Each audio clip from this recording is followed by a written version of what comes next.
Okay, so I was on my way to walk the dogs today, my three, and we were going over to the cemetery.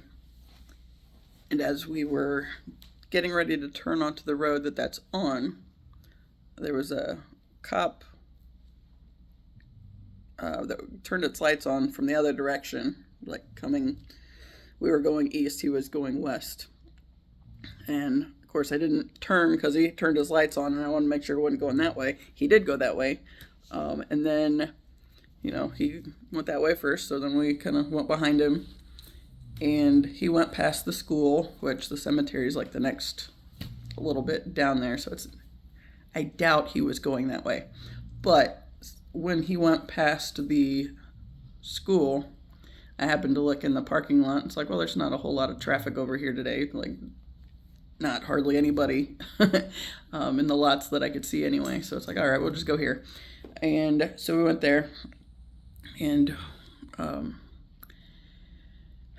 Ziva, of course, like we barely get across the street from the car, and she has to stop to poop. So we clean it up, and we didn't pass the trash can for a while. So we get all the way around some of the baseball diamonds and are going up by the tennis courts. And then I see a trash can that's over by, or on the set of bleachers over there by the farthest baseball diamond from where we were at. And at first I wasn't going to go that way, but for some reason I was like, well, I don't know where the next closest one's going to be at. I see this one here, so we'll just go over there, because it was just like, I don't know, 50 feet out of the path we were on. So we went over there. And as I was reaching up to throw the bag in the trash can, I hear like cooing coming from the trash can. It's like, okay. So I feel pretty confident that I need to check out whatever's going on in there. And so I go down to the end of the bleachers so I could, go up the little platform up that way. I stopped and, of course, tied the dogs to the bottom of the railing, make sure they didn't go anywhere, but to keep them out of the way of whatever I was getting ready to find. And it ended up being 2 baby raccoons stuck in the trash can. And so I moved the trash can a little bit further from where it was at and pointed it in the direction of the trees to make sure they went away from the dogs. And the first one came out real easy, and the second one was kind of slow about it, just hiding in the trash. So I kind of rotated it a little bit to encourage him to go, and he did. But it was a little bit of an adventure for for our normal walk time. And it was kind of funny because I was just thinking about like following the whims. Like, if had the cop not turned the same way we were going, I was going to the cemetery. But then when the cop was turned that way and we followed him, which, I mean, obviously that's no big deal. But for whatever reason, I looked over at the school parking lot, and it's like, all right, well, I'll go this way instead. And, it's just like these little things that kind of rerouted me on what I had in mind for what I was doing. And then ended up finding the little baby stuck in the trash can, and, it's Sunday, June 29th, so middle of the summer. The sun was like right angled down into the trash can too, so it's like they were probably hot, among other things. But just the little following the whims to, yes, do this, maybe not, and like I wasn't going to go to that trash can, and it was just like 50 feet off of the path that I was on, but it's like, all right, let's get rid of it. It's right here, and I don't know where the next one's going to be at. And then ended up helping 2 baby raccoons. So a little bit of an exciting change for my day, I guess. I was glad I had my dogs and not these 2, because I'm back over here with the hound and the doodle. I think India's licking the carpet for some reason. It was weird. Hey. I don't know. She has... I commented the other day that she wiped her butt on the wall and then turned around and sniffed it. And she was doing that earlier. It's like, what the hell is going on with this dog? So I have to tell my brother to give her a bath when he gets back home. Which the other one, she puked the other day, and she was a hound, so her ears got in it, and I didn't have, we're out of paper towels, and I've kept forgetting to grab a roll to bring over, so I didn't get to, I used a towel to wipe them off, but it was like one that, I don't know, it didn't do enough, so she needs a bath too. It's like, why do you smell like puke? So yeah. Anyway, this morning I woke up and was kind of, been thinking about stuff with, like the energetic cords. That's kind of been more of my focus here lately. I've talked about them a lot through the course of my videos, but just like little things that I've been picking up that I've started putting together. And it's kind of funny because I talked a lot more about it yesterday, than I have, like that was kind of more or less the specific focus that I was thinking about. And then I watched a couple different tarot readings last night that were talking about aligning with what you're supposed to be talking about and what you're supposed to be doing. It's like, interesting. So I just thought that was a fun little point. But then, no, I didn't even finish yesterday the starting story. I didn't finish that entirely, I guess. Like, I got distracted with the religion thing, and then it was all downhill from there. And it was where I was talking about the synchronicity with the lady that I had connected with through the Aaron Dowdy and Victor Odo training thing. And I think that was like it was a course they had about like starting your own spiritual business kind of a thing. And I got a lot out of it, but then I never did anything with it either. In the space of, what I was picking up from them, from like when I was tuning into their classes and all that stuff there for a while, they're the ones that got me into meditation. So it's like let's say the end of 2019, something happened and I came across Vic's content on YouTube, and he was like doing a lot of empath focused videos back then. So it's like, okay, well, I had made that discovery that was relevant for me back in the basic training days, and didn't really connect to it all the way. Like so I talked about in basic training, I got asked by one of the drill sergeants to be a battle buddy for this one girl. She was 17 and needed to go in front of the cadre to talk to the cadre. And obviously you don't really have a choice in that when, the drill sergeant's asking you to do something. And I was pretty sure, like, because she asked me and the battle buddy I was with, because you can't talk to the drill sergeant one-on-one, but she asked the two of us, and I think the reason she asked us specifically was because we were so much older than most of the group. Because I wanted to say she was like 30 and I was 28 at the time we went in. And the girl that needed a battle buddy backup was 17.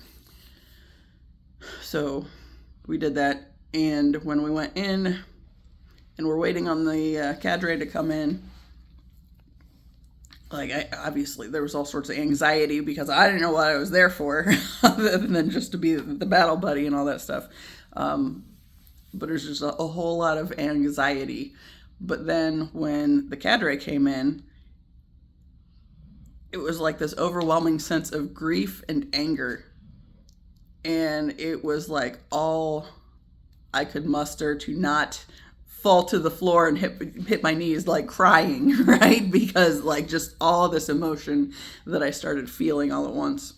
And then when she starts talking about having been assaulted by one of the drill sergeants. And it was kind of, it was a bummer about the drill sergeant in particular that, you know, had done it. Everybody had loved, because he was one that he was kind of the drill sergeants, he was a bit of a class clown. So he kind of had everybody laughing. He was the anxiety relief when the others were like being all scary and in your face. And then, you know, he was the practical joker kind of dude. So it was a bummer when, you know, we found out that was the case, because the stress relief for the platoon. Oh boy, 11/11. My brother. I asked my brother when they were planning on being back, and he said probably Wednesday, maybe sooner. My mom had talked to Gracie and was under the impression that they were coming home tonight. So it's like, oh boy, okay. So anyway, drill sergeant.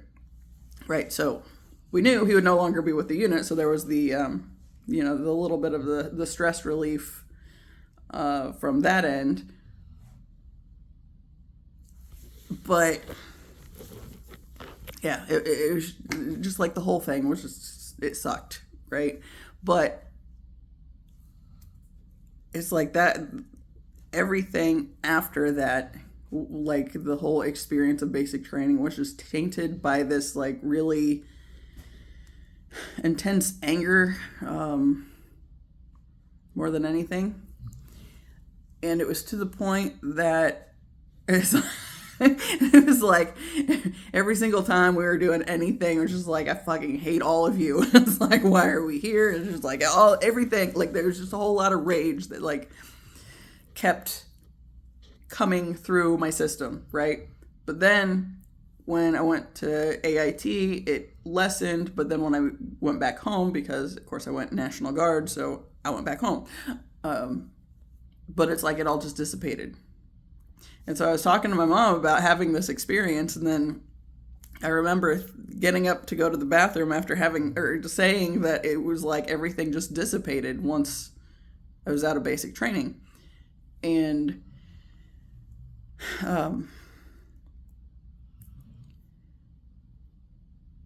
as I'm getting ready to walk into the bathroom, this thought pops into my head with, well, that's kind of mystical. And it's like, okay, so what does it mean if I believe that I can pick up somebody else's energy and be affected by that? This is one of those early things that was pointing me in that direction, right? So 28 is when I started having these little things that kind of got popped in, right?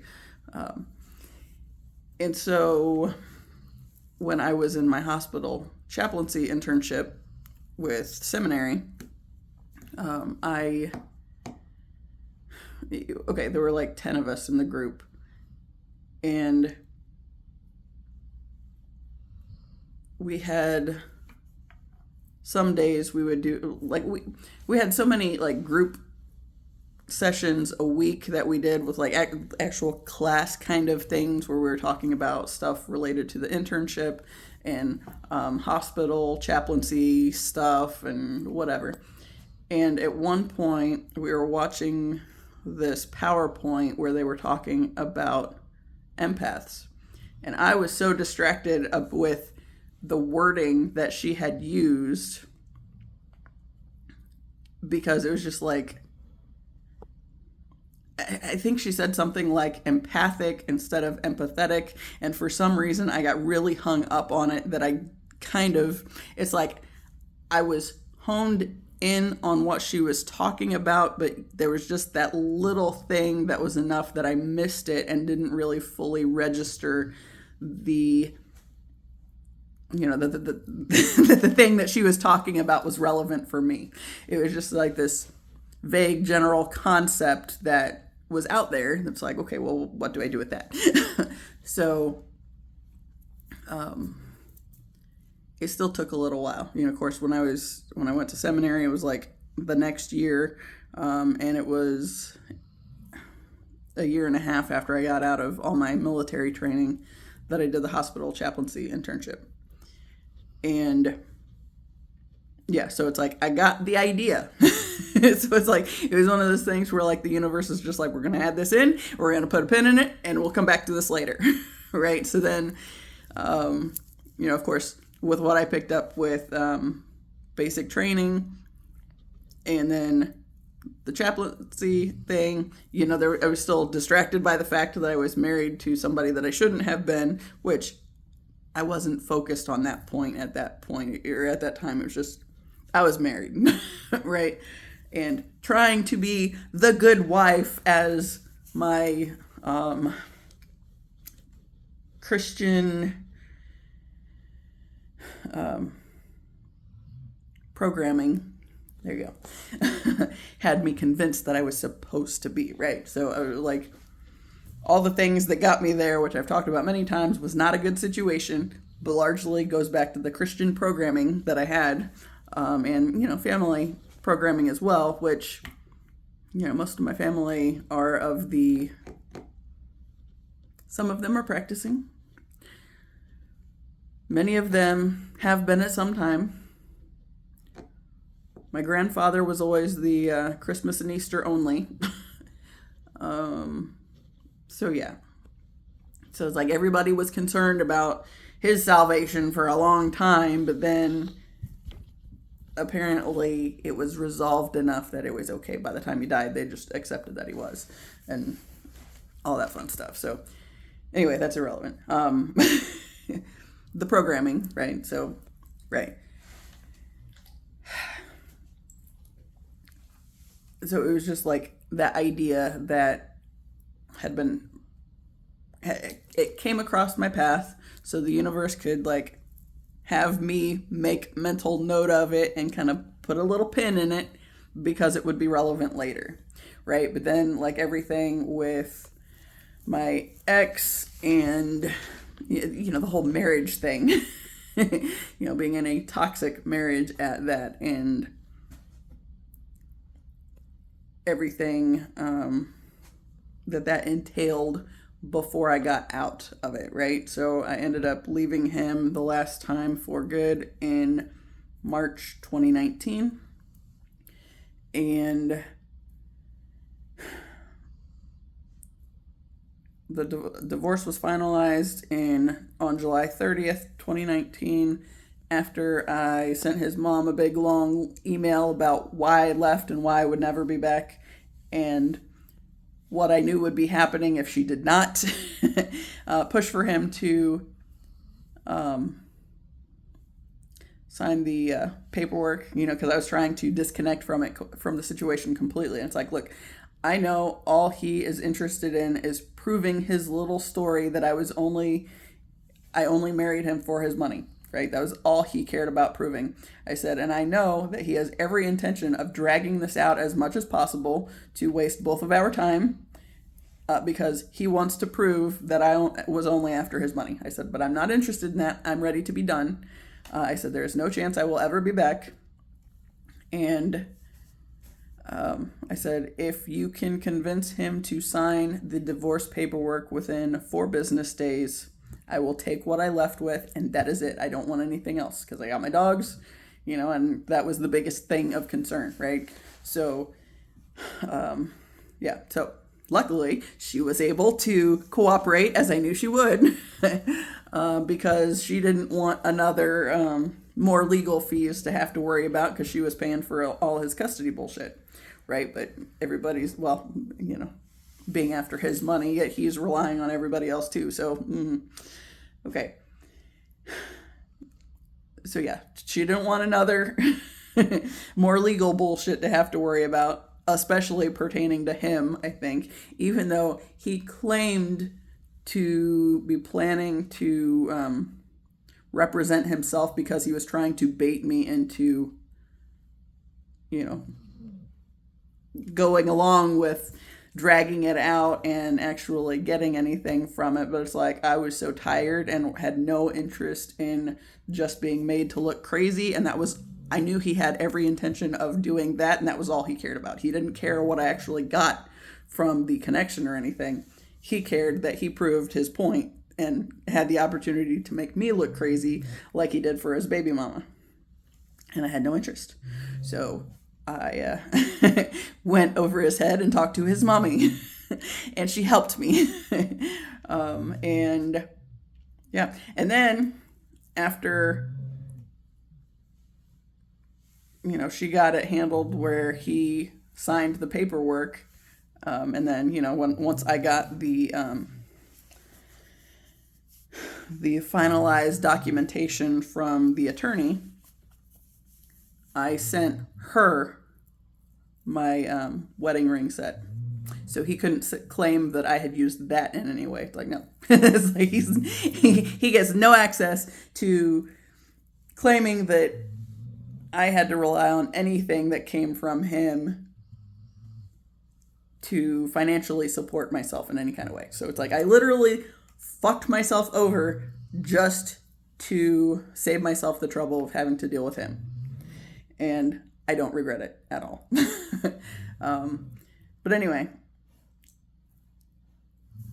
that year, so it's 2019, and I was, it's like that whole year was obviously rough because I left in March. In April, there was some bullshit with him because I was trying to get him to release my number from his Verizon account. And, my parents were trying to pick it up, right? Because I was getting divorced and I was getting fucked over in the process, which I hadn't got to that point. But, kind of knew it was coming. But it's like I was just so ready to be done, right? So the switch was I was going to be added on to their plan. And he would not cooperate with it. So rather than just give Verizon permission to let the number go, he got pissed at me for something, renamed my phone bitch, put a block on all of my family's numbers so they could not reach me, text or call. He put the parental control settings on. But when he renamed my phone, before he renamed my phone, he just did the parental controls to block me from being able to talk to anybody in my family, which the only numbers he had was my mom and my dad and my mom's middle sister and her daughter. So those were the only numbers that were affected by this. So he does this. Well, I go in because I was on the account enough that I could tweak it and say that I wanted to say there was also something, and I don't remember, it might have been the first thing, actually. I wanted to say he reported the phone as lost, and then I put it as found because I was still on the account. And then he put the parental control settings on there, and then renamed my phone bitch. And that was enough, luckily, to confirm with Verizon that it was clearly an abusive situation, and they were able to work around it. So I came off of his plan and went on the other plan without further issue because he was being that kind of a dick. So there was that. And we got my phone switched around.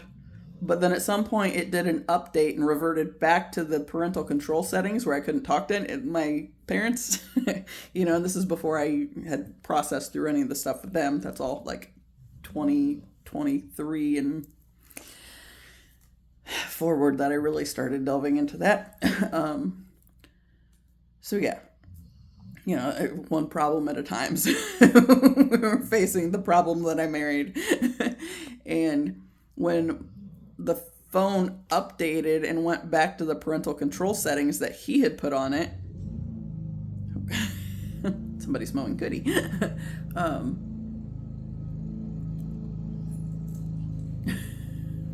Trying to decide. The yards are really small, so they're not going to be there very long. So I don't know if it'll I don't know.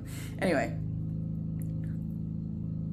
Verizon had a promotion that they were doing where it was like you could get, if you got a new phone, it was like, or a new line, it was a buy one, get one free on the phones, right?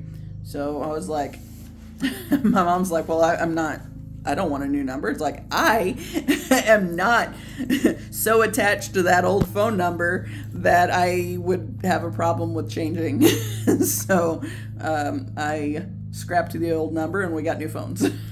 So this solved the problem altogether, right? But anyway, like the whole point of that spiel anyway was coming back around to the empath thing, right? Although I will say, before I got there, I started noticing after the divorce was finalized, which was July 30th, 2019, it's like the anxiety kept growing.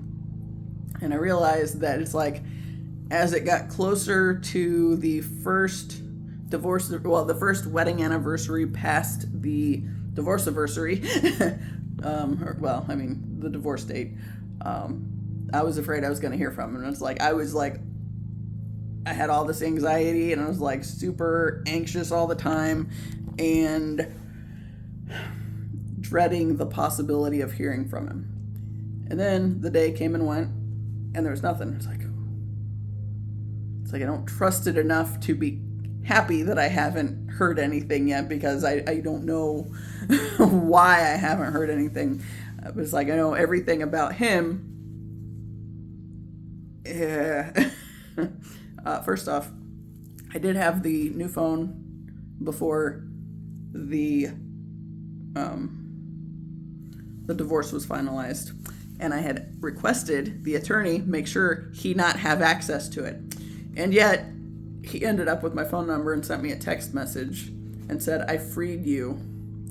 And I said, who's this? No. He said, I freed you. And I blocked the number because he had the same number. Later, I get a message from a new number, and it says, was it really all that bad that we can't ever talk again or whatever? And I said, who's this? Because I didn't recognize the number. And he just said the letter Z, and was like, block. It's like, that's all I need to know. So come to find out later, because I had like a Facebook post, like a memory that popped up, and it was a picture of me and Pepper. So I clicked on it, and it took me back to like comments that like he had commented on it. And what I noticed was, in the little picture that popped up from his Facebook, because of course the first thing I did was block him and all his family, so nobody had access to my information. And it's like, from the little blip of the picture that I could see, it's like, ooh, he's already in another relationship. No wonder I haven't heard anything. And then it was just like this whole sense of relief, right? Anyway, so once I was, finally able to kind of breathe after that, I started looking into like the stuff with the empaths. It's like, I know this pertains to me, but I don't really understand what it is or anything about it. So I started looking into that, which led to following Vic stuff, right? And then that started the spiral where next I'm getting all these suggestions for Aaron Dowdy stuff. So I start, following him, and then they have like these classes on like the raise your vibration challenge kind of a thing. And it's like, you know what? Fuck it. I'll bite, right? So I tried it, right? And it had, there was meditation and stuff in it, and it was good. And it just feeling the shifts, right?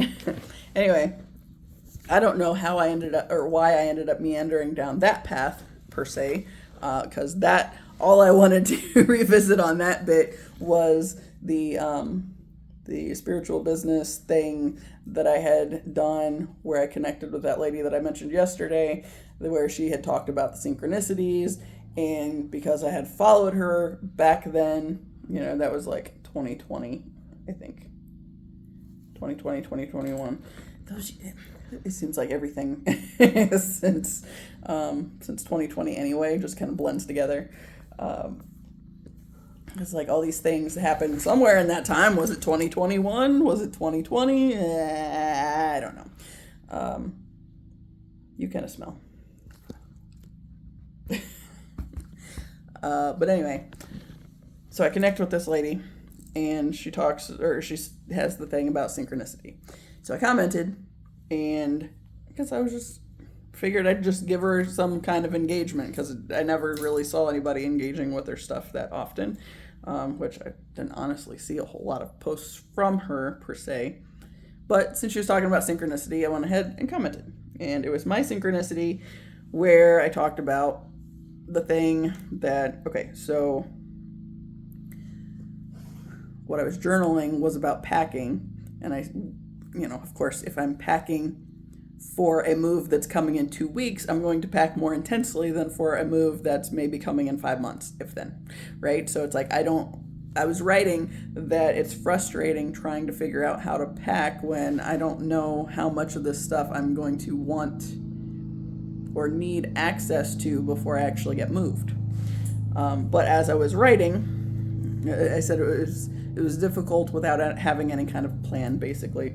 And I was half watching this Venus Return tarot reading, and right as I was writing this, she says something to the effect of, you don't need logic, you don't need a plan, you just need to have a sense and follow that.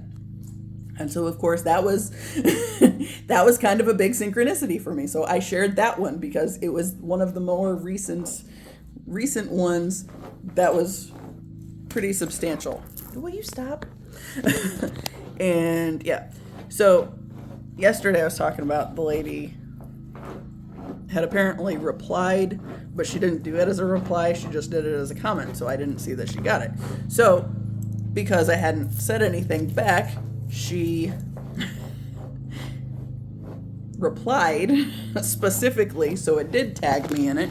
Hey, quit. And so it's like, all right, so what'd she say? And then I got distracted on the religious side of things because she's talking about walking with faith in God or something.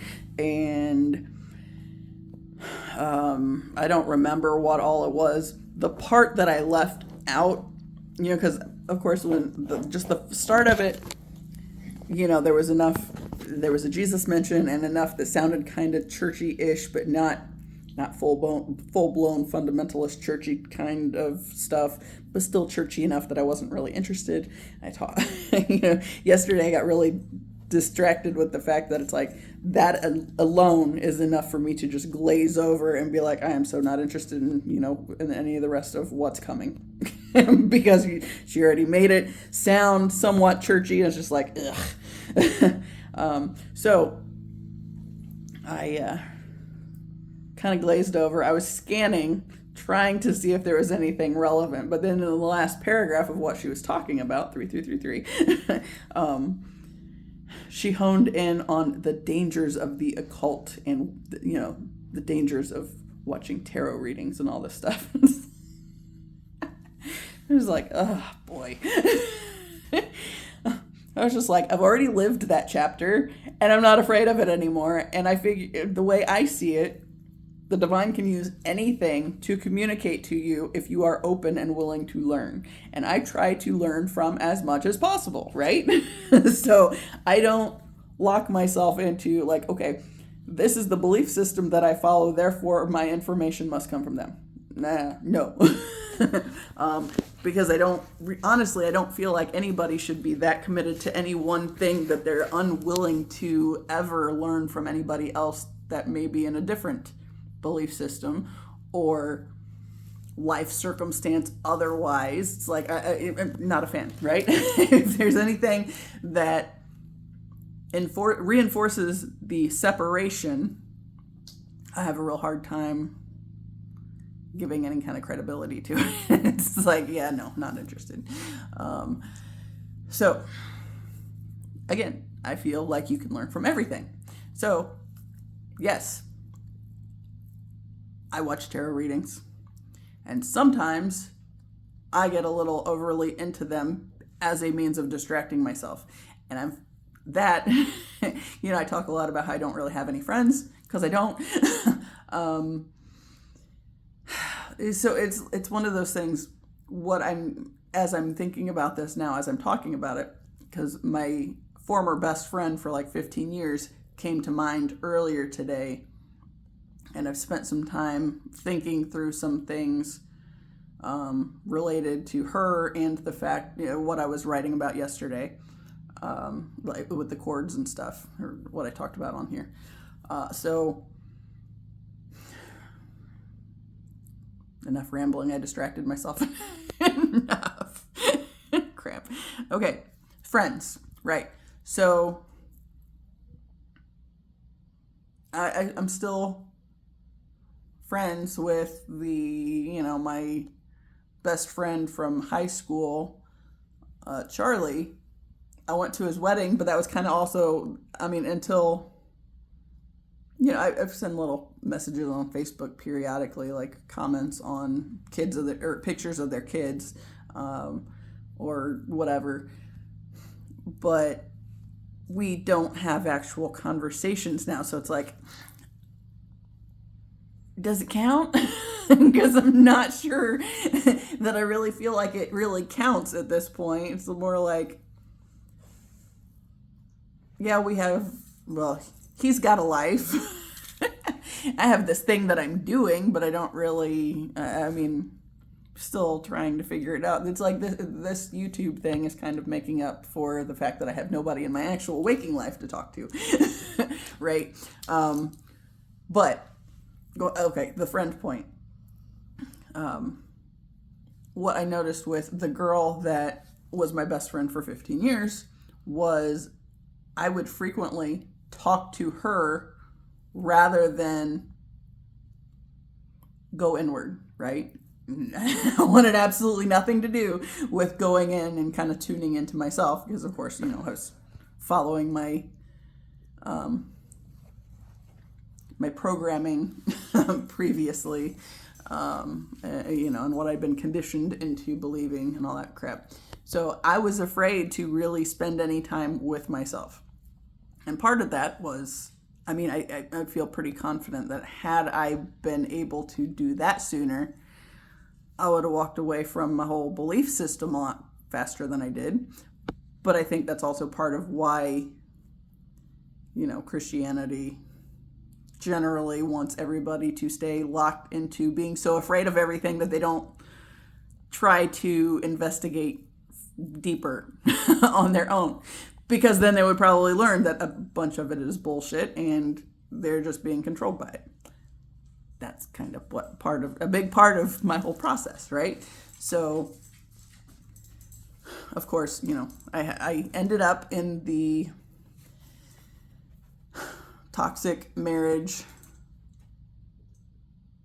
because of all my bad programming, right? And the ways I'd been conditioned to believe that I was worthless otherwise, and just all the things I needed beyond myself because I was just a worthless, sinful human, right? So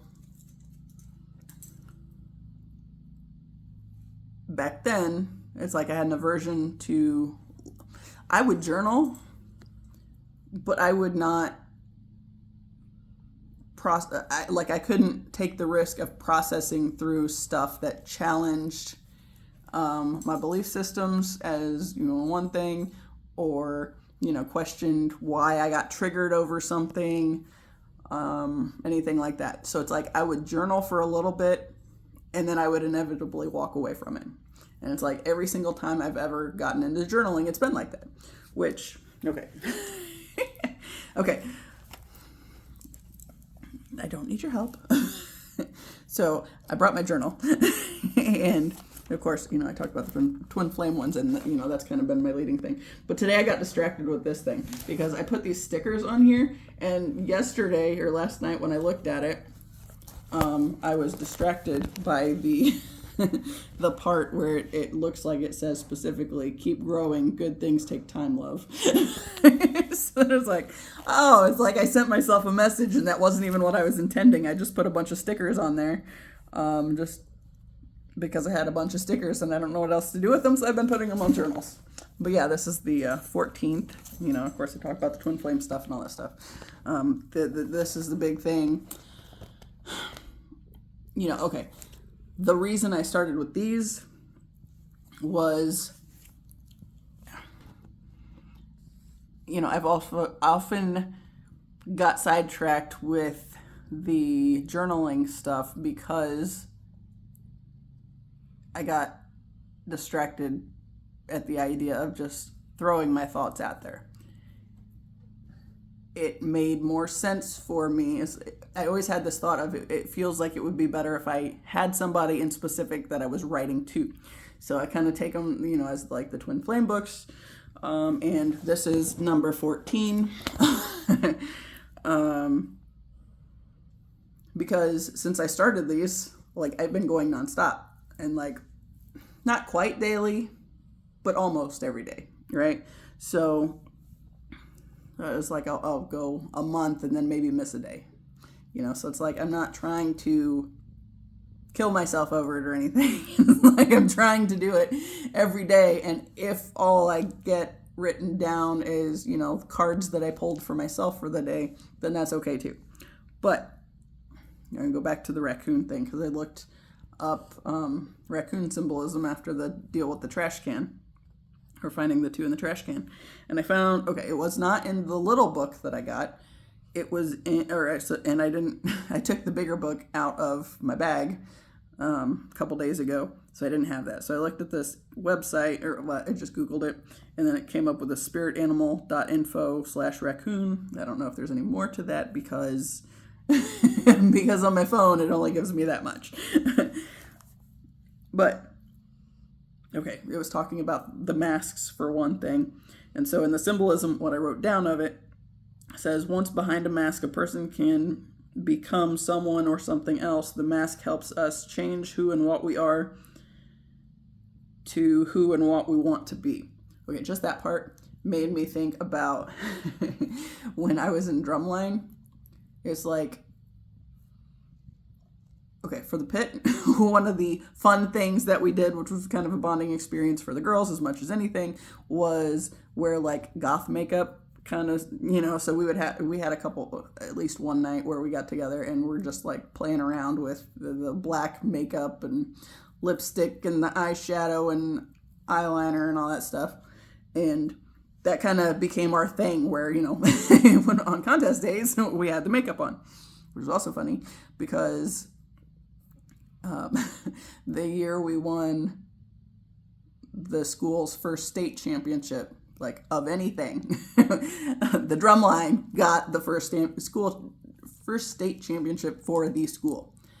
Sports were pissed. But after we won that, me and the other girl, her name was Deborah, she's the one I went and visited Tyler with at the hospital also when he was, you know, the second time. She was the one that I went with. She was kind of she was like my best female friend in that time frame, but also we weren't super close from the standpoint of, honestly, well, you know, I've talked about, you know, my conditioning. She had it a bit worse with her parent, or like her family was actually part of a cult at one point. So like there was even more intense stuff on that end. So we weren't as close as we probably would be, you know, if we were around each other all the time now.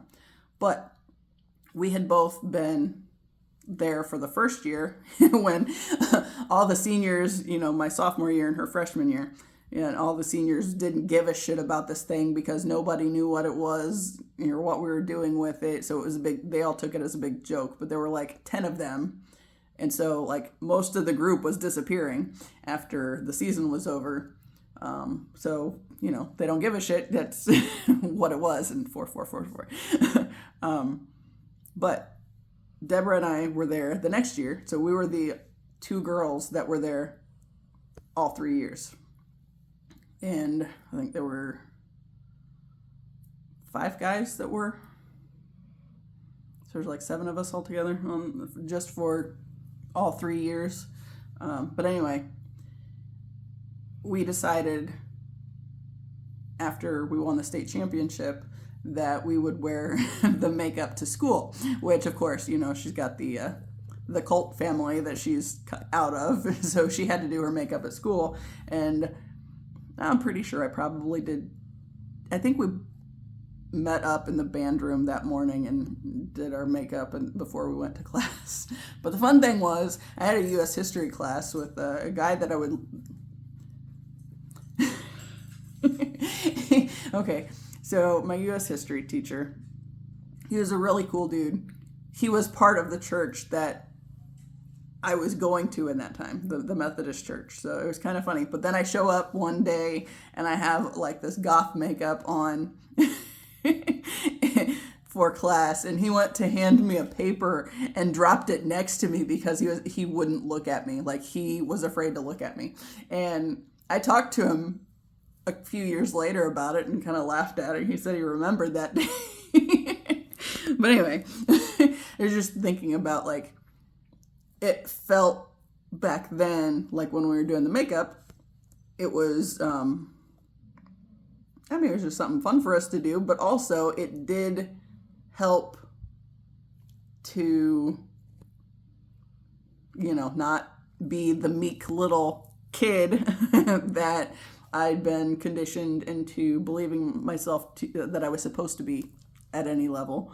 Right. So it's like, just the makeup, as I was thinking about all this earlier, it's like the makeup just, made space to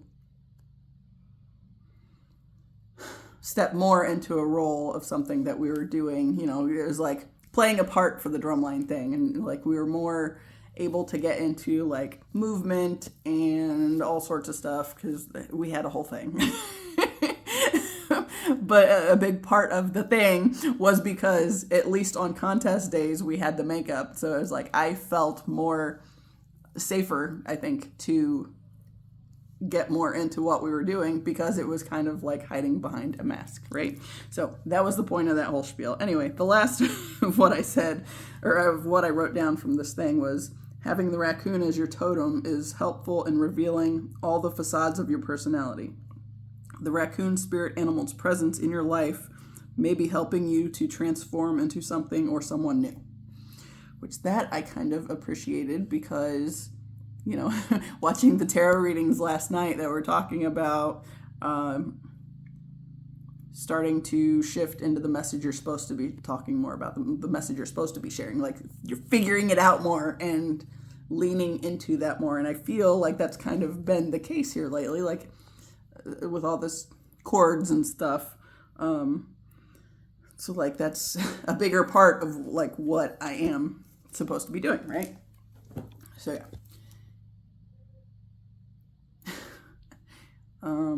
The one thing about this neighborhood, the houses are practically on top of each other. So there's like 10 feet in between this house and that house. So it's like, that's too much closeness, and I don't like being able to hear people when they're in their yards. But whatever, is what it is.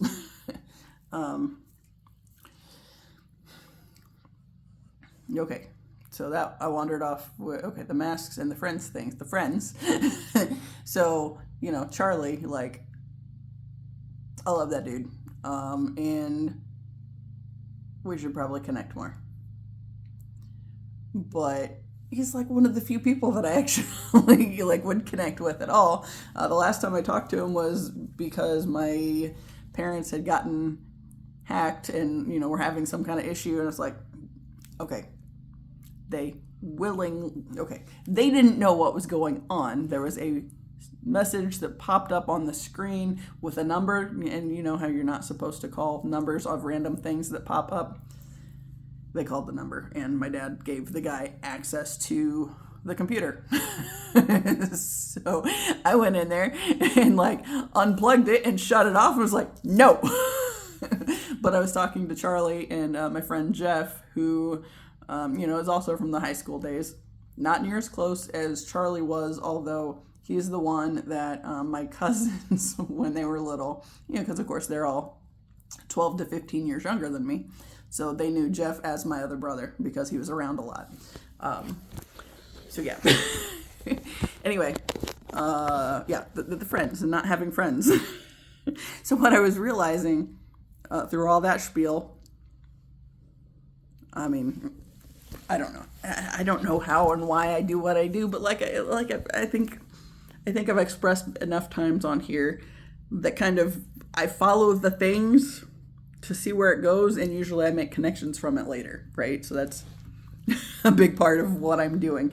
Also, I'm getting better about making the connections as I go, so that's good. But, for Angie, when she was my best friend for 15 years, since I was afraid to go within, I would spend a lot of time talking to her about everything. And later, I eventually realized that part of it was I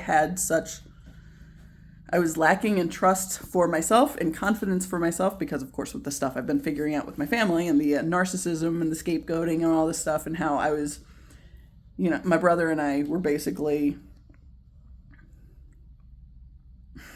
afraid of our own ass on anything because, as I've said many times, we were taught that if you have secrets, it means you're doing something wrong. So we were never able to have anything in our lives anyway because, we would rat ourselves or each other out. And then, if we ratted each other out, then, the other person get to feel bad or whatever because they had a secret and then it came out. And it was just the whole toxic system for keeping us in line, basically.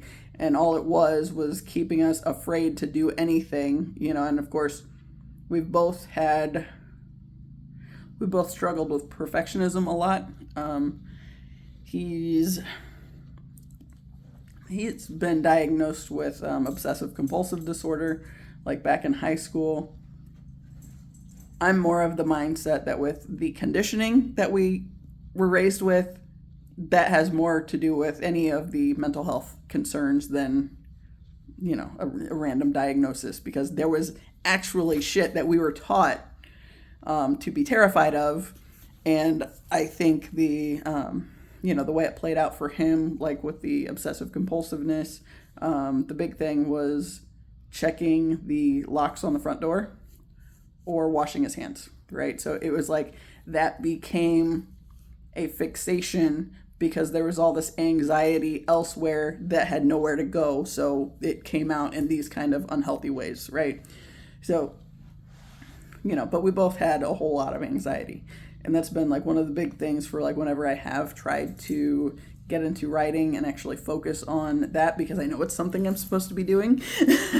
And I've talked a lot about how much self-sabotaging I've done and how I eventually, only recently, realized that goes back to that point where anything I've ever tried to do, it's like my parents were in the middle of it to fuck it up in some kind of way, to suck the life out of it. So it was never safe to have things, right? So if I was going to try to write, then having them in my head, I was basically waiting for the time they fucked it up. Or I said the wrong thing and, wasn't able to go any further because I panicked and messing everything up because, I said something I shouldn't have, which has been a big part of what this whole YouTube thing is for. It's the whole processing and getting it cleared out of my system and making these connections, because I've spent my whole life virtually in self-destruct mode. And now that I would like to try to have my own life and try to build something for myself, there's still a lot of hangover. I'm still trying to figure out having the sense of safety, for one thing. That's a big thing that I have been, yeah, I've had to remind myself a lot on this journey. And it's like, I am safe. I know I am doing what I am supposed to be doing. But yeah, just like okay, so the concert that I went to by myself, that was at the fairgrounds. And my mom and my grandpa wanted me to be scared shitless and didn't want me to go because I didn't have anyone to go with. I was like, I have to be there. That's all I know. And the entire way over there, I just kept reminding myself, it's like, I am safe. The universe has my back. I did not come this far to only come this far in life. It's not going to kill me off before things start getting good, because so much of my focus has been trying to help with the collective, right? And trying to do good for the world and not just for myself. So it's like, I don't feel like it's possible that I've done all the things that I have done for my own healing process for that to be the extent of what I've meant to be here for, right? To just die on my way to a freaking concert because, my mom and grandpa were so terrified that something was going to happen because I was going by myself. And then the next concert that I went to by myself, and mind you, they were both metal concerts. My brother was supposed to go with me to that one. The first one, there was this vague idea about it, but then his wife was scheduled to have surgery the day that it was, so that didn't end up happening. And the one friend that I asked about it listened to a couple things and was like, I don't think I can go to that. I was like, okay, fine. But then when I mentioned the other one, she's like, oh, I would have gone to that. It's like, you're okay with this group and not that group. And I sent her something else that they'd done, like a cover of something, and she was like, oh, I really like this. It's like, yeah, you could have seen that live, but you chose not to. But yeah, it's like, even that, if I would have gone with her, it would have been the same kind of thing. It's like, not believing myself to be safe doing stuff by myself anyway, right? So I needed the experience to go by myself. The next concert that I went to by myself, and then my brother was supposed to go to, go with me to,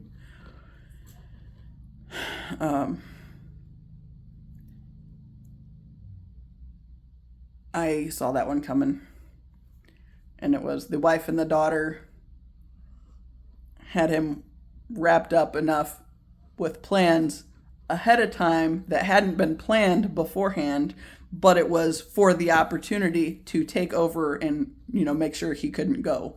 So I already saw that one coming. And so when he let me know on too short of notice, so I couldn't get anybody else to go with me. So another time I had 2 tickets and only used one.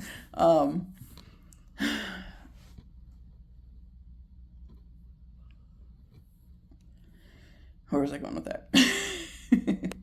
Oh, my mom.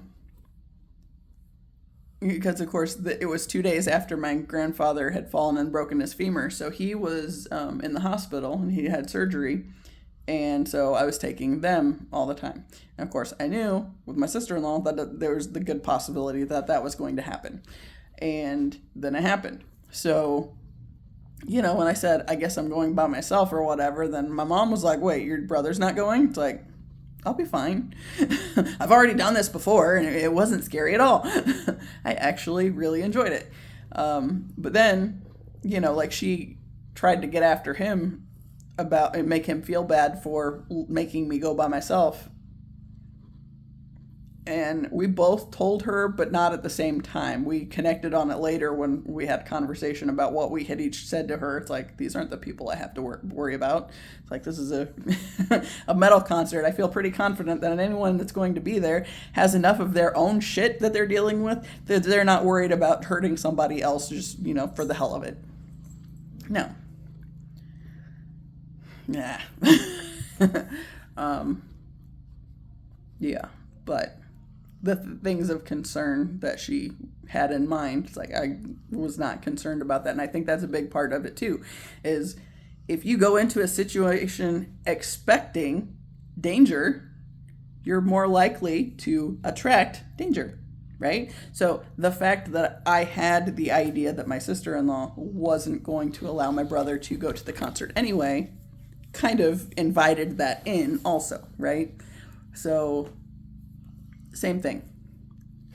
If you're always afraid, if you're afraid is the big thing, then it gives you, this is the universe's way of, okay, you apparently like to be afraid of things, so let me give you more to be afraid of, right? So like self-fulfilling prophecy kind of things. And going back to like my mom and her phone, right? So I talked on here a while back about how my mom and my aunt, I think, had gone to the post office to drop something off that my mom was returning to Amazon. And my mom lost her phone. And they had already run to somewhere else. And for whatever reason, I had decided to go that direction that day. I don't even remember where I was going. I was just making a little stop, and I think I was going to the bank. I was like, what the hell, I'll just go to this one. And so I did. And it was convenient because then I got a call from them or from my aunt saying that my mom's lost her phone, and, she had it at UPS and then didn't know from there. So,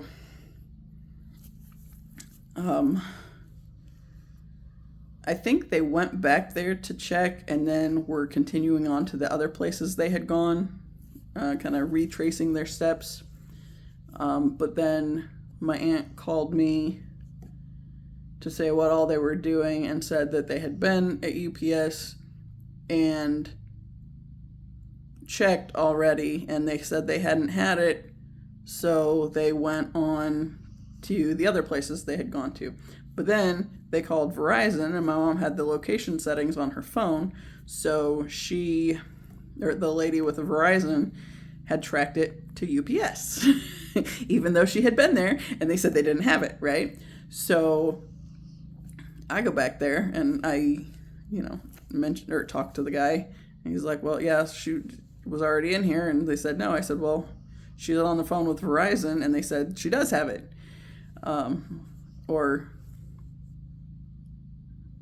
They had talked to the lady with Verizon and then called me. So I went over there, and then I think they got linked back with her. There was a lot of back and forth that day. But Verizon kept tracking it to the UPS store. And my mom, talked to the guy and the manager, and there was a whole lot of drama around the whole thing. And it ended up where I don't know if it was the owner or who had to go into the cameras to make sure she had the phone when she left, and it shows her walking out with her phone, and then she goes down with her hand, and it looked like she was putting it in her coat pocket, and then that was the extent of it. Once she walked out the door, you couldn't see anything. And so that was enough, obviously, for them to say, see, don't have it. But Verizon was still tracking it there. And it was funny because, I was just kind of watching. It was really interesting because I'm there, once they get there, and Verizon keeps saying, no, it's there. And I mentioned it to my aunt, and I said something, and there's this guy that was working there that was looking kind of sketchy. And I said, I called the phone. I said, I called it a few times. And she said she had too, but I think the phone might have been on vibrate or something. But either way, we both had called the phone. I said, but then the last time I called the phone, it went immediately to voicemail. And then, I kept trying. And the next time it said something about the, I don't remember what it was. I wanted to say something to the effect of it was out of service or something, but it's the message something had been happening, right? It's like, first, the guy, I mean, the person probably had it somewhere where it was like vibrating and shut it off and figured that would be enough, right? Well, that sends it to voicemail. But then, as we continue calling it, then eventually it shifts over and it's like I think the card had been taken out of it or something. It's like, so somebody's messing with it, and Verizon keeps saying here, and all this stuff.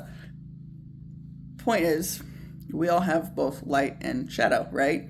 And my mom expects negative anytime she goes anywhere. So what I think probably happened was she probably dropped her phone in the parking lot, and the guy that was going out frequently to help people carry in a bunch of packages to ship had probably grabbed it. And because she was always expecting the negative, he leaned on the shadow side and decided, hey, free phone.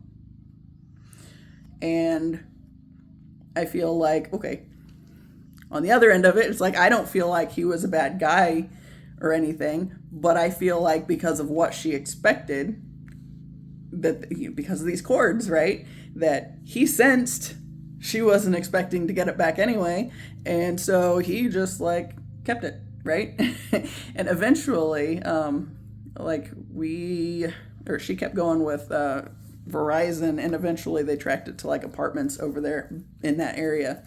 And the next time she went into the UPS store and the manager asked about it, and she said no, but they tracked it over to these apartments, and she said he just kind of had a look on his face, and it was familiar, he knew his coworker had probably had it over there or something at that point, because if if Verizon was tracking it there suddenly, then what's the common element, right? But of course you can't prove it at that point because but filed the police report, so we couldn't just take it somewhere to get money out of it because it would have dinged with the police report apparently.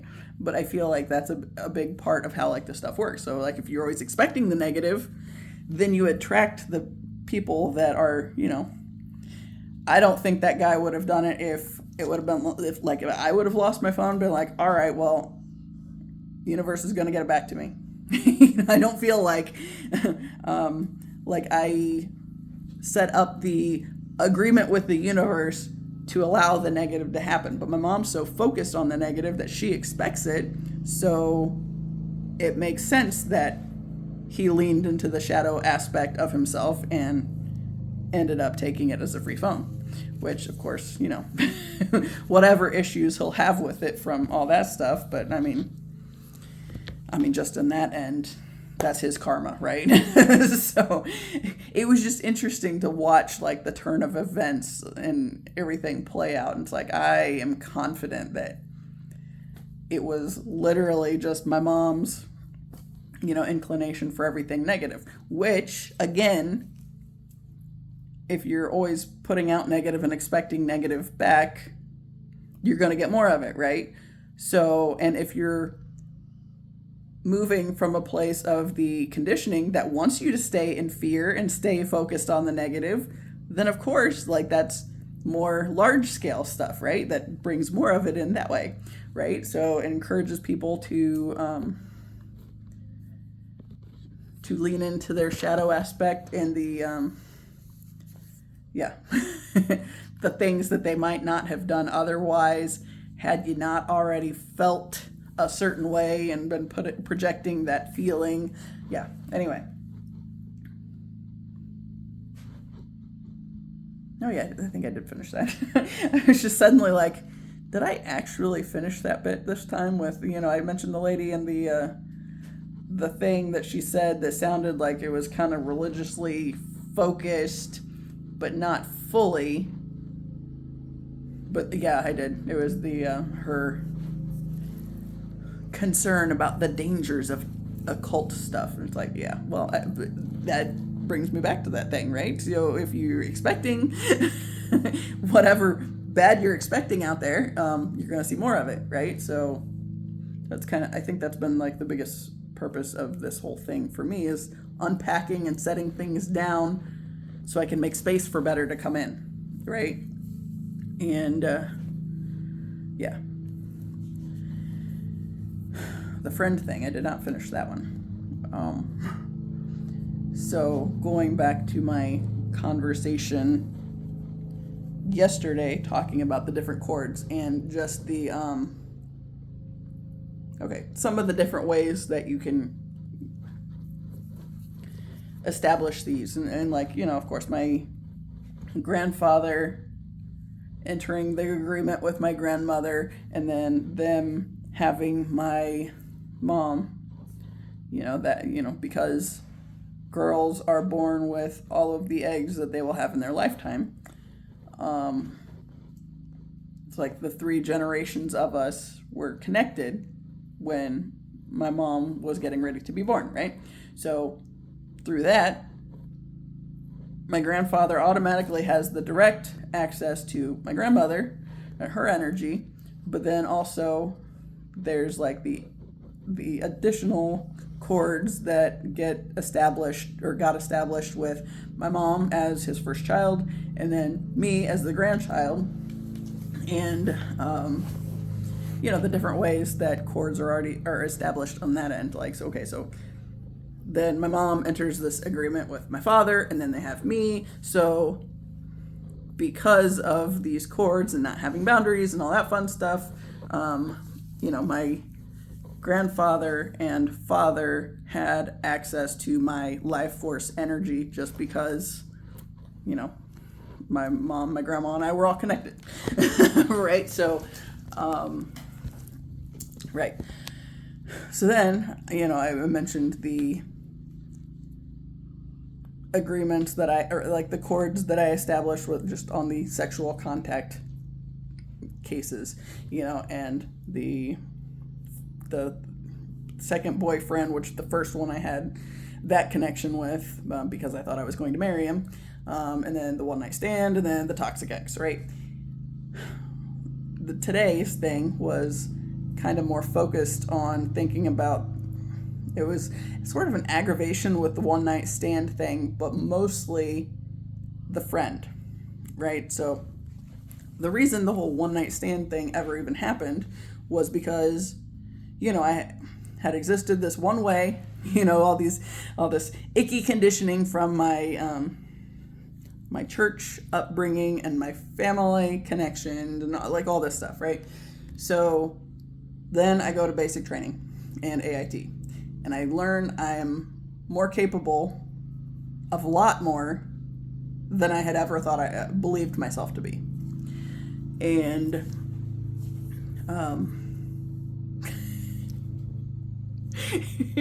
okay, just a really ridiculous point that just came to mind was, okay, even though I was going to the gym a lot, and like I was walking a lot, and I went to the gym a lot, but I still was not good with push-ups, right? I just had this thought of when I went into basic training, I couldn't even push up. And then by the time I was done, I was able to do 17 push-ups. That's the most I've ever done in my life. But like that, just as an example that, you know, I learned I was stronger than I had ever given myself or believed myself to be.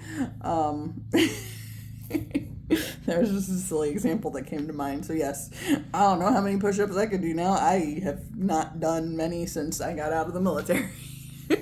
I will occasionally end my skate runs with like, okay, if I'm listening to a song and I get all my gear off, I'll go and like finish out the song while I'm holding a plank. So I do that periodically, right? And or like maybe I'll count to 100, or maybe I'll do whatever. I don't know, just whatever to end with. Because it's like doing all the skating, it's like, but my arms need work, but I not able to do the gym membership right now. So the arms are just kind of missing out, other than when I'm walking dogs, and it's like, that's not enough. Anyway, point being, after basic training, I was able to do 17 of these damn things. And my best ever run time. See, I think I did, what was my, God, I don't remember exactly, but my 2 mile run was somewhere around, I think, 17 minutes and 50 seconds or something like that. So not stellar, but better than I thought I would have been capable of leading up to that, was the bigger point, right? So because I had learned that I was a lot more capable of things than my life had ever taught me, I come back home and I'm trying to make sense of how do I fit in this world where I was basically brought up to believe that I wasn't capable of any of these things, but knowing that I'm at least capable of doing these little things. So it's like that disconnect with, not knowing how I fit, right? Like, how do you fit back into your old life when you've expanded beyond it is the idea. So basic training taught me that I was a lot stronger than I had ever given myself credit for. So I learned this and then I go back home. How do I be the stronger version of me in the old space? And so I was spinning, right? I did not know. I struggled on that with that a lot, which was largely how the whole one night stand thing came up, period. Because I didn't know what to make of anything anymore. It's like what I'd been made to believe about myself had been disproven to some extent. So now what? And so, yeah. So I ended up making bad decisions. And then what happened was, okay, so this was 2012. So I had known that friend. We met in 2005, the senior year at Ball State, when I was living at the Baptist house. And she had lived there the year before, but she was engaged and getting married. I think they got married right before school started, or maybe right at the start of the school year. We used to have Tetris tournaments, like with me and my housemates, on the big screen because we had this overhead projector. So we hooked up the Super Nintendo to that, and we'd pull down the big screen, and we would have Tetris tournaments, right? So we'd already started doing this, and she came one day because she was going to pick up the projector and take it to Tennessee with her. And I just remember being really sad that the projector was going and hoping that it was coming back, but I didn't know her, so I was afraid to ask. So it was just kind of like, oh, okay. But that was our first connection. So then we met right before she got married because she was going that weekend. And then we didn't connect until, obviously they got back. Then she became one of my good friends. So that was 2005. So this whole deal after basic training, early 2012. So we'll be looking at it's fall to spring. Math. Yeah. Anyway, 6.5 years, I think, at this point. And because I was unable to keep secrets, right? And because, she was my best friend and I felt bad about this thing that I'd done, I owned up to it and told her, and her response was, "Who are you? I feel like I don't even know you." And I remember taking the hit of that, like, this was my best friend, and now I suddenly feel like she's judging me very harshly because I fucked up, right? And we moved beyond it. We continued being friends for years after that. It was 2020 when we stopped being friends.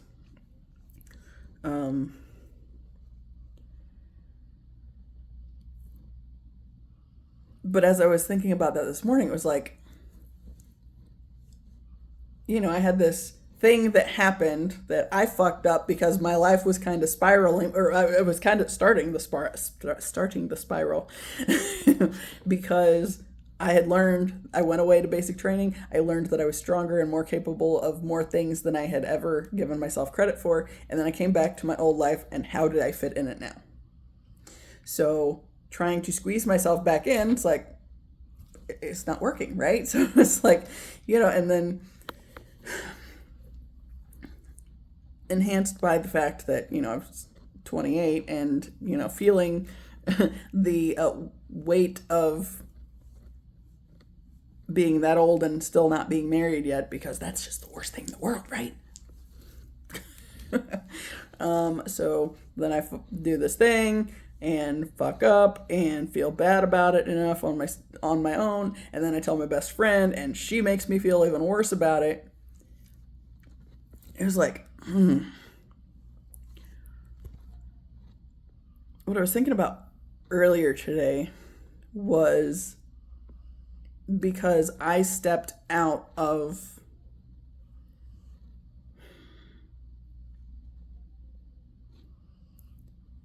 I stepped off the path, right? I was on this one path. This was the one trajectory of my life.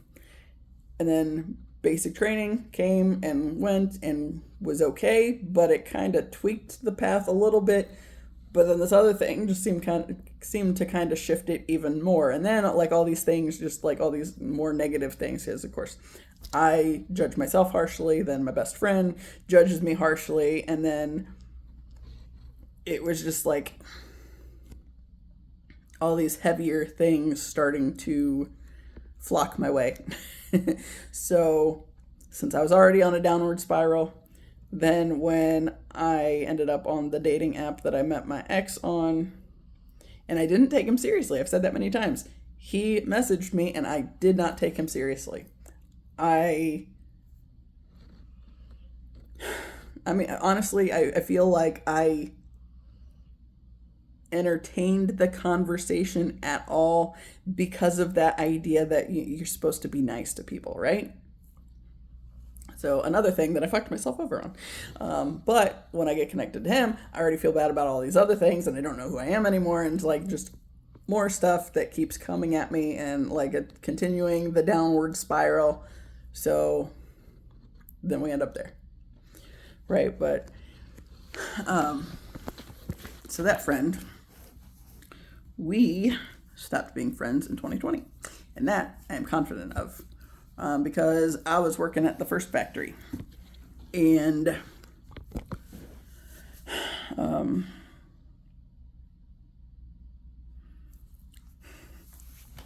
through the marriage with the okay, I'm wanting to say, I don't know exactly when it was. How old's Caleb? Honestly, I don't even know anymore. Her son that she had with the guy she married when I first met her, or right after I first met her, they had a kid, right? Not immediately. Like she finished that school year. I don't know how much later it was when they had the kid. When she was pregnant, I remember I was at the group home. She found out he was cheating on her with a stripper. And so there was a whole ordeal there, and when we were talking, about it, it's like, dude, I said, he never sat right with me, and if I would have known you before you got married to him, I probably would have told you that. But I didn't know her before then. And so, but that locks this idea in too, right? Because I said, I did not like him before, and if I would have known him before, or if we had been friends before I knew him, I would have said something because I did not like that dude at all. A big part of that, I talked about, that was my senior year at Ball State, right? So, she starts coming around and we start hanging out and getting to know each other and liking each other real well as friends. And of course, I've talked about the douchey dude that should never have had access to my energy, but got access to my energy. Her husband was one that he apologized for it later, that he bought everything that guy was telling him about me. You know, so all the crazy stuff that he was talking about me, he bought right into all of it.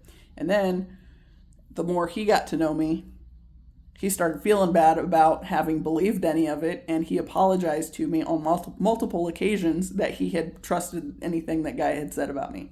And I was like, whatever, dude. But as my friend and I were getting to know each other, he always had this thing where he would joke about having an affair with me or whatever. And I never liked it. And to me, if you were able to joke about something like that, you were able to do it. And like the more he kind of said things about that, and she would joke right along with him about it, and it's like, not okay. But I didn't say anything, right? So I didn't set up the boundary of shut the fuck up and don't include me in this bullshit. It just made me uncomfortable. But I didn't like him. But she was joking about it. So then when he ends up cheating on her because, he already said who he was because he was trying to talk me into, jokingly talk me into having an affair with him, or being okay to joke around about having an affair with him or whatever. It's like he already, he showed his cards right there, right? So then he ends up actually cheating with the stripper, right? And while she was pregnant, they end up starting the divorce process, right? So that was a whole hot mess. Again, I don't know.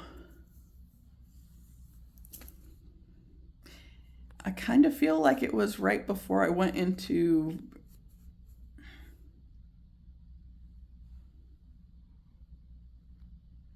I don't know if it was before basic or after. I really don't. But I remember that I told her that. I remember, the thing that makes me think it might not have been before basic that happened was because she and I went to a bar at the end of July, and I'm pretty confident she hadn't been pregnant yet at that point, but I won't swear to it. I don't know. Everything runs together, damn it. I know her son was born mid-July, and I don't feel like he was a thought at that point, but I could be wrong. I don't know. Anyway, it doesn't really matter. But yeah, she was like my best friend for a long time. So as I'm on my downward spiral, and she's kicked me while I'm down, and then that further keeps me on the downward spiral, and then I end up basically jumping into this situation with this dude I know I have no business being any kind of connection with, but since I don't know who I am, but I know I like to help people, and he's clearly somebody that needs a lot of help, which is a really, really shitty reason to get into a relationship with somebody. But, again, because of a lot of things on this downward spiral, I ended up in a toxic marriage, right? So in that time, she ends up with, so I get married in November 2012, and May 2013, I get the TBI. And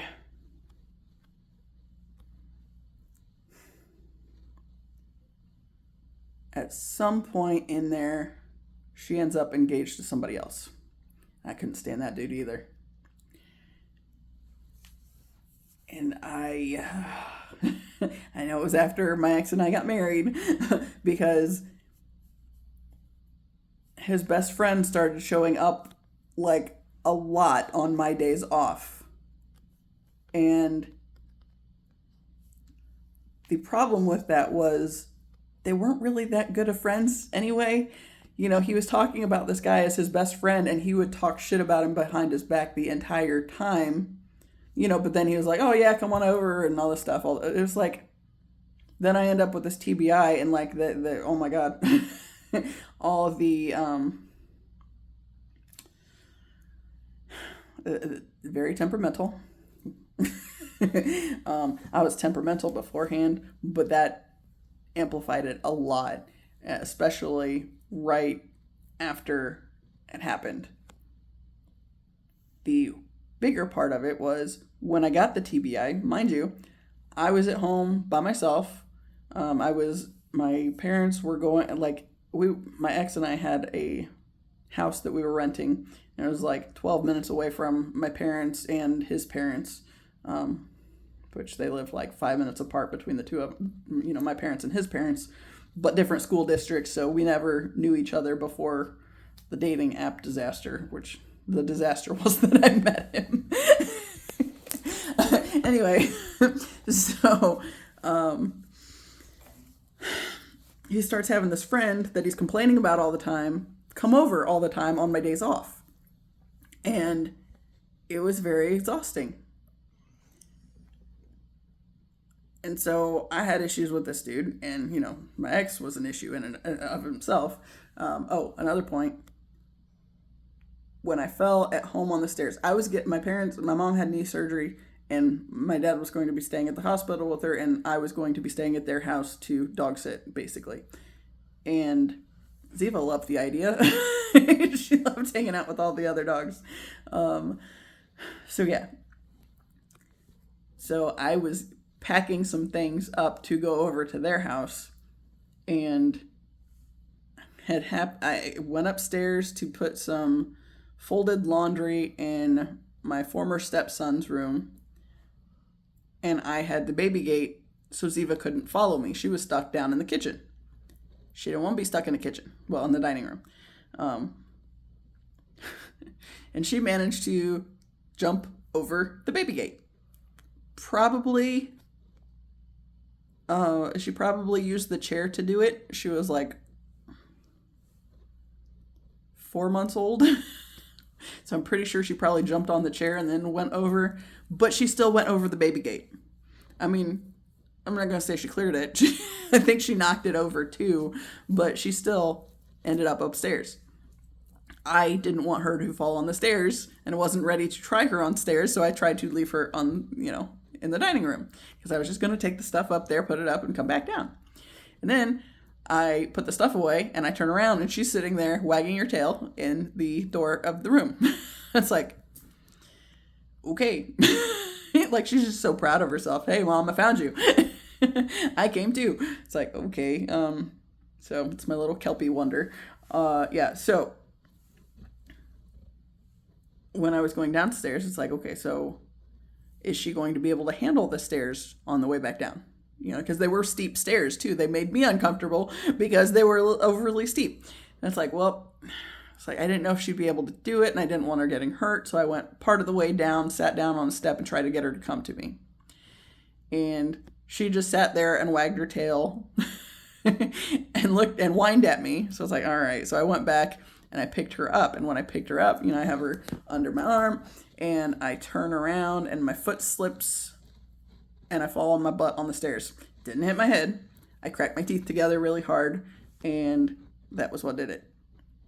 So, like, I had my right hand on the railing, and when I had, I did one of these and I was trying to process through, like, after, when I hit the floor, it's like I was immediately trying to process through everything that had happened, and you figure out what was hurting and all that. And it's like, okay, my wrist is a little sore, but I was pretty sure it wasn't broken or anything. But just like the way that I had fallen, and it kind of jerked it, and everything's like all starry. And I'm processing through and can't see anything because it's all starry. And then I think about Ziva. I was like, oh God. And I don't know what damage she may have sustained from it. Nothing appeared to be broken. It wouldn't surprise me if she got, she was at least jostled up because she was under my, or she was on my left arm, right? And she seemed a little goofy then too, I guess. So, it's like, okay, so everything, I cracked my teeth together so hard I thought I broke my jaw. And I wasn't sure for a few days. It took a while before I was like, no, I don't think I did. But, the first thing I do is, because, of course, when I am able to stand up, I was feeling kind of pukey, but I didn't puke. So the first thing I do, and this is May 2013, is I send my line leader with the guard a message. It was like, hey, I just fucked myself up. I don't think I said it quite like that. I didn't throw the F-bomb around near as much as I do now. But I told him, and he's like, okay. He said, are you puking? He said, no. I said, I feel nauseous, but I am not puking. And he said, if you puke, go to the ER. He's like, okay. But I wasn't puking. So I sat down on the couch. And me and Ziva kind of chilled for a little bit, but not a long time, because I was getting ready to go over to my parents' house because, I was going to be around the dogs, right? So it's like we sat for a few. I got back to putting some stuff together, needed to go sit down for a little longer, I think, and then eventually, loaded up and drove over to my parents' house. Now, it was all back roads, and they weren't very busy, luckily. When I was getting ready to turn onto the busiest road, it was like I was looking left for the traffic that was coming, because I was going to be turning right. And it's like my depth perception seemed off, and everything just kind of seemed like it was moving weird.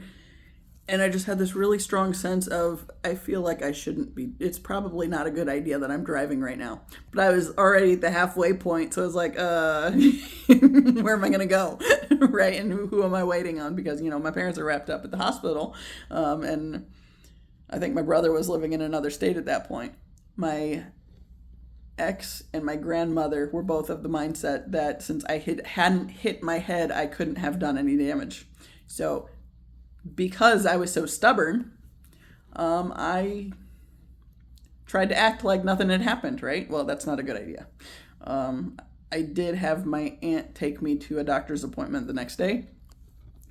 But, because two of my big family support pieces were telling me that I couldn't have done any damage, and yet I knew I had done some damage, I was kind of, blowing them off. I would not slow down to heal.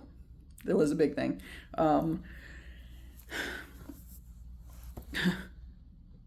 The worst of what I was doing with it. Okay, so I had to postpone the hospital internship because I was going to do that in the summer. I had to postpone it until the fall because I was fucked up. And then I was signed up to do this youth ministry internship on the west side of Indy. And I was working at the group home. And I tracked it one day. If I started at the group home, if I worked and then went straight to my youth ministry internship, and then went to class, and then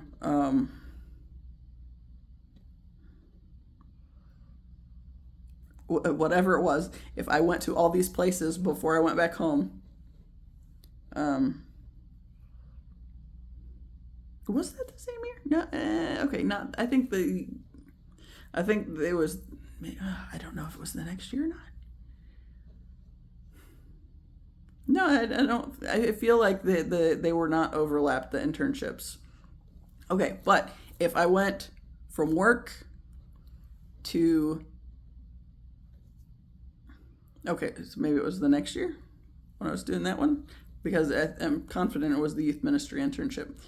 If I went from work to the youth ministry, to the church on the west side of Indy, to school, and then back home, that was like 99 and a half miles in like 2 hours drive time. And I was doing that within a year of a TBI. It's like, that's probably not ideal. But that was the kind of stuff I was doing because, they are telling me I can't possibly have any kind of damage. And yet I know I have some kind of damage and everything's all fucked up, but in the mood thing, that was a whole thing. Anyway, that started because my ex's best friend that was always over my former best friend ended up working with, or her husband, her fiance, ended up working with my ex's best friend. And what was happening was, I don't know if anything that I was told was true, but my ex was telling me all these things that, the best friend's fiance and his best friend were talking about me, and then, talking about how crazy I am and all, all this stuff. And it's like, continuing the downward spiral, right? So the drive time stuff, that was an example of what I was doing, but that wasn't immediately what was going on. That was just, I wasn't taking care of myself. I wasn't trying to heal because I was so freaking stubborn. And yeah, so being stubborn fucked myself. But my ex was fucking with my head, and I hated my best friend's fiance, and I did eventually tell her that. Okay, when they were just dating, no, I had to work on this timeline. Because I know one of the things that happened was so they got engaged, and the wedding was supposed to be in April, and I don't remember what year, but she, I don't know, just got cold feet or what happened. I don't remember all the details.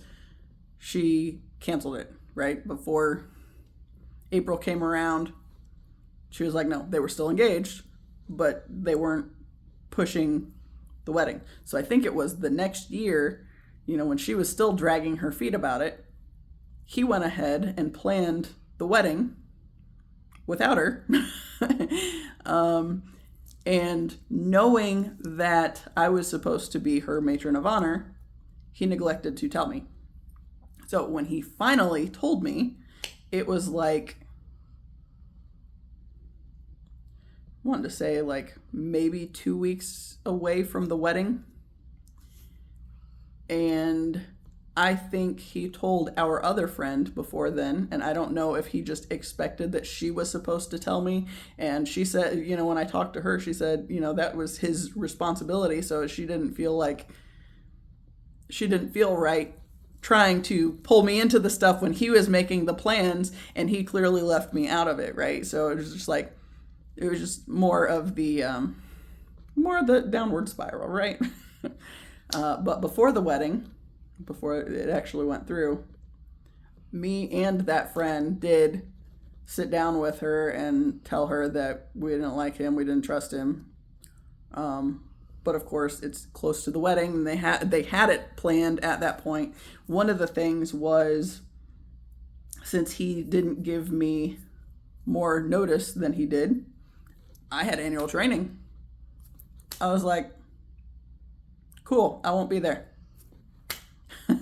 And he knew I was supposed to be the matron of honor, right? But since he neglected telling me, and he was like, well, is there somebody I can, talk to and, ask him for you to be there and whatnot, because it's really important to her. And it's like, no, there's not. It's like, honestly, if I had disliked him a little bit less, I probably could have talked to the leadership with the unit and gotten something worked out.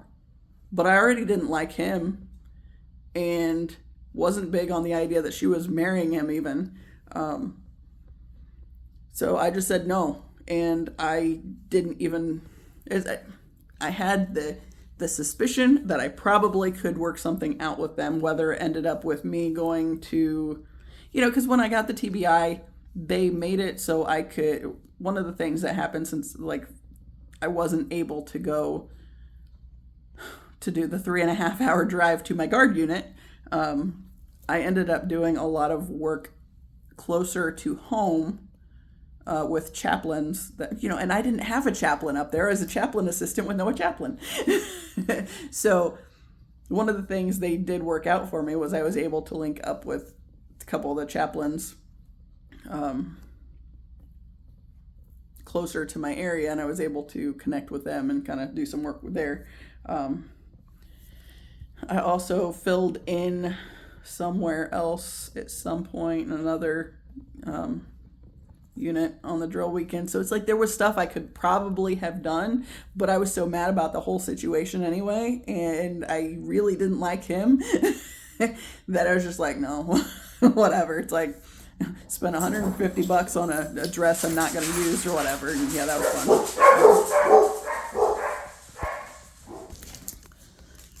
Okay, so I don't know what that was. I think they just heard something outside. It's like 10 till 6, so I should wrap it up. And I'm almost at 2 hours again, so sorry. We're just getting along now. Anyway, short story long.